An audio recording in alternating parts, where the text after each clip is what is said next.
And we are here with our guy, Chris Eubanks, Wimbledon quarterfinalist. What a win today, Chris. We were all so happy for you, cheering while watching the match. A lot of us went out to court, too, to see it as well. I want you to put that Tennis Channel cap on for us and break down your performance today. I'm extremely pleased with my performance today, and I think that what makes it even sweeter was the fact that I didn't feel like I played that well at certain points in the match. I felt like I came out. It was a bit tough to kind of get used to the elements. The wind was a bit strong today, kind of swirling a bit at times, made it a little bit tougher for me to hold serve. I think I was a set and a half in, and I'd only had one ace, which is something I hadn't really dealt with so far over the past couple weeks. But I still was able to just kind of stay consistent, just find a way into that second set, was able to hold serve, had to save a few break points early. And then I just felt like if I could get it to a breaker, I can turn this match around. I can make things a little bit interesting for him. I was able to get that second set. He played a great third set. And then the fourth, I just wanted to just continue to hold serve, buy myself time, because usually in matches, especially if I'm not playing well, I'll hit a 10-minute stretch where I can really start to light the ball up. And I think that's kind of what happened late fourth set going into early in the fifth set. I started seeing the ball huge. I started serving a lot better. My rhythm got better. The wind kind of calmed down, which I think helped. And then from that point on, it was just kind of enjoying the moment, trying to ride the momentum out. Definitely some nerves late in the fifth, getting broken, but also realizing that oftentimes it's really tough to hold after you've broken. That's a really, really pivotal game. So I wanted to really lock in on return there, got the break back, and then just kind of had to fight a little bit in that last service game, but I was able to do it. And next thing you know, I'm looking at the quarterfinals of Wimbledon, which is pretty crazy. Can you tell this guy's been doing some work as an analyst? Great breakdown. Big picture. Players dream of this moment. How does what you're experiencing mirror what you envisioned? It's a lot. It's pretty surreal, honestly, to like say check your phone and see an ESPN alert with your name. That was probably one of the craziest things, or even to check my social media feed and a lot of it is me. That's a bit weird. I never really processed that part of it, but it's pretty cool, honestly. There's a certain level of it that is really, really cool to be able to look up and say, at this point I'm a Grand Slam quarterfinalist. Who knows where it will lead?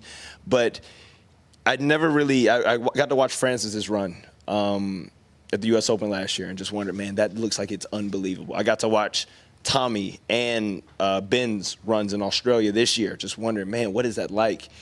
Now that you see it, it's a bit of a whirlwind, just because at times I try to lock in and just focus on the next match, and I haven't really had the time to be able to sit back and take everything in big picture. I know I will after the tournament and really sit back and say, wow, what did I just do? What just happened?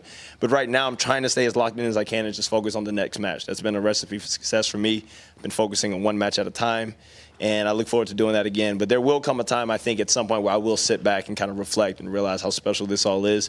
Right now I'm trying to keep the blinders on and just focus on the next one. But keep talking about this a little bit. It's really interesting that this has been just a transformational few weeks for you, but it didn't happen overnight. I mean, what are the key ingredients? What were sort of the key moments? You're 27 years old. What were the key points that led to this, do you think? I think last year I got really, really frustrated in the summer. I remember playing the Chicago Challenger, and I lost first round there, lost 6-6, and just felt like I had really hit a point where I was really frustrated with myself and saying that, I spoke with Dean Goldfine, one of the USTA national coaches, and we had a sit down, and I said, I'm really tired of playing these challengers. Like, it's not glamorous. It's not fun only getting one can of balls to practice a day and then having to share a court from time. Like, it's just not fun. And I think at that point, I made the commitment to say, all right, there's certain elements of my career and professionalism that I probably haven't been doing as well a good of a job as I could, whether that's getting treatment, taking care of my body, eating, sleeping, warming up, cooling down, all of those little things that you see so many of the top players doing consistently. I would be very hot and cold when I would take them seriously. If it was late in the evening and I just wanted to hurry up and get back to the hotel, I may not do a cool down or a stretch. I might just kind of spin on the bike for a little bit and shower and get out. I made the commitment around the U.S. Open time to say, all right, I'm going to do a better job of warming up, cooling down, getting my protein in 15 minutes after my match, making sure I'm eating soon after, and doing all the little things and just see where it takes me. I didn't know that it would be as quick as it was in the Open. I qualified in, and I won my first round and got my first Grand Slam win, and then that's all it took. I said, I need to keep warming up and cooling down. I need to keep making sure I'm seeing the physios, getting my hips worked on. Even if nothing feels wrong, I need to keep doing this stuff because clearly there must be something to it. So I think I can kind of pinpoint it back to last summer, about a year ago this time, that I really tried to make a commitment to doing all the smaller things better.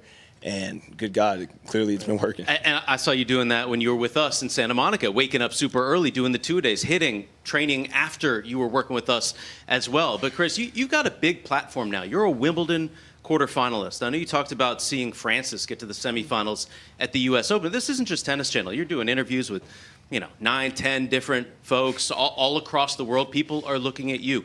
What kind of message would you like to get out to the world right now, since this is your moment?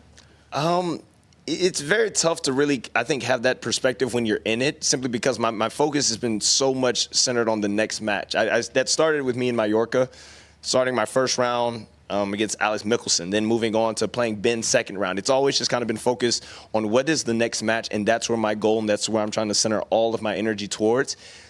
I think maybe after the tournament, it'll be easier to kind of sit back and, speak on this platform that I have now. But again, hopefully the platform continues to grow and I'm able to continue to win some matches here. So I don't want to say anything too premature. It's also something I haven't really thought of that much. I just want to kind of enjoy this moment, focus on the next opponent, and then after the fact, I think I can kind of take a step back and then try to figure out what that messaging of that platform is. How do you do that? How do you? Medvedev comes up next, and you say one match at a time, blinders. How do you focus on that? And specifically to Medvedev, what's the game plan here? I think that it's something that I've had a little bit of experience in doing it. Like you said, I'm 27. I think I turned pro right at around 21. When I first came out in 2017, I had a pretty good run in Atlanta in which I made quarterfinals. And I think in that case, I kind of got a little bit blinded by all of the kind of outside noise and the congratulations messages and keep it up. And I got a little bit lost in it, I think. And I think that carried on for a little while. I used to have different spells when I would have a little bit of success and you kind of get, bright-eyed and everything. But I think after you've done it a few times and you've made mistakes with it, it's easier the next time to say, all right, I know that doesn't work. Let's just really change. Let's just leave the phone on Do Not Disturb for a while. Let's not allow the phone vibration to keep going off because it's naturally going to spark your attention. So my phone's been on Do Not Disturb, honestly, for probably the past since arriving here in Wimbledon, just simply because it was on the back of that title in Mallorca. And I plan on kind of keeping it that way. I still reach out to certain people when I see the messages. I respond just to shoot them quick messages. But I kind of like that my phone isn't going off all the time. I have to kind of seek it out, and I think that helps, honestly. You played Medvedev. You ever call one of his matches for Tennis Channel? I think I did. During the clay court season, he played Zverev, and we did a little bit of a breakdown, if I'm not mistaken. It was I don't remember exactly. I remember it was around the time, too, we were talking about Medvedev saying how he hates clay, and he ended up beating Zverev in an epic match late into the night in Monte Carlo. But, I mean, it's no secret what Daniil does. He's one of the smartest players on tour. He's a master of problem solving. He did it to me in Miami. We came out, started off playing well. We took a rain delay. He had changed his strategy a little bit on return and kind of gave me some problems with it. So it's going to be interesting. It's going to be a nice little chess match, I think, in the matchup against him of, who can outfox the other. I'm going to try to do as good of a job as I can of kind of evaluating the situation when we're on court, disrupting his rhythm as much as I can, and we're going to see what happens. We talked a little bit about it last time. Your friends in the tennis world kind of supporting you now. Now we saw Coco Gauff and her parents in your player box. What did that mean to you? It meant the world. I try my best when I can to go up and support as many of her matches as I can. It's also a little different when I go walking through the grounds is when she goes walking through the grounds. But when I did look up and I saw her parents were there first, and then when I looked up and I saw that she made the trek on over, I was like, man, she doesn't come around that often. She's always watching and following, but for her to be there courtside, standing up, cheering, clapping, it meant the world. It really does, because I know it's very difficult for her to be able to just kind of go out. She had her hat and sunglasses on and a little disguise, but it was really cool for her to make it out, and I really appreciate it. Congratulations, man. Quarterfinals at Wimbledon. Let's go win it all. Why not? Let's go win the next match. We'll talk about everything else later, but I'm more so focused on the next match first.